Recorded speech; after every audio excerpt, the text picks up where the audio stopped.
Okay guys, welcome to what's been called the extra leg.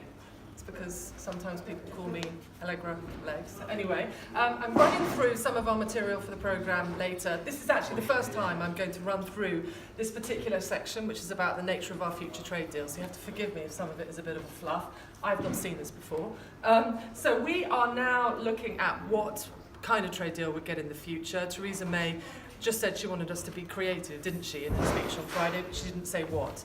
So there are some certainties. We know that we're not going to end up like Norway over here. There's a pretty long list. Now this is the other problem I have. This screen is different. I have to drag on it. Okay, there we are. That worked better. So these are the problems with Norway. They do accept free movement. There are EU regulations. They pay some money in the ECJ, or the European Court of Justice, it has some oversight. So that's a non-starter, and that, in a nutshell, is why Boris Johnson exploded last weekend. Incidentally, he's exploding again this morning, but he was worried she was going to suggest this could be the future. So that's not happening. Now, over here, this is a bit more surprising.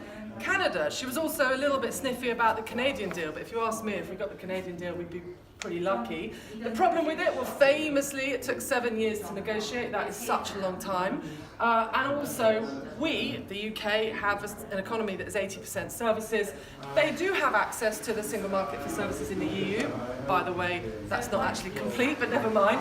But it's not very good, and it's what she's saying is it's not really applicable for us when we rely so heavily on services. So then over here, there are people who will talk about Switzerland, but again, very famously, lots of you will remember this, they had a referendum about the fact that they had to accept free movement of immigration to Switzerland from the EU. They don't like it, and the EU told them to lump it. So that's really imperfect, isn't it? And then also they make some payments.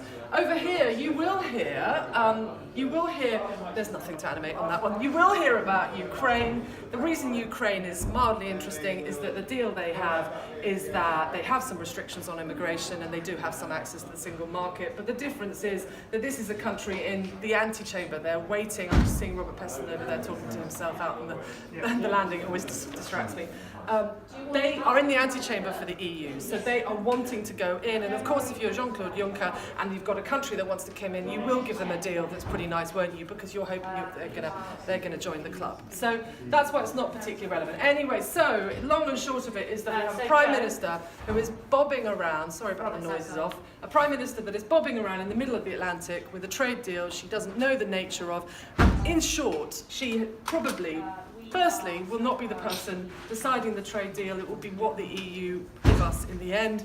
And secondly, will she even be around to strike that deal? Because it will take a long time, and a lot of Tory MPs still want her out in 2019.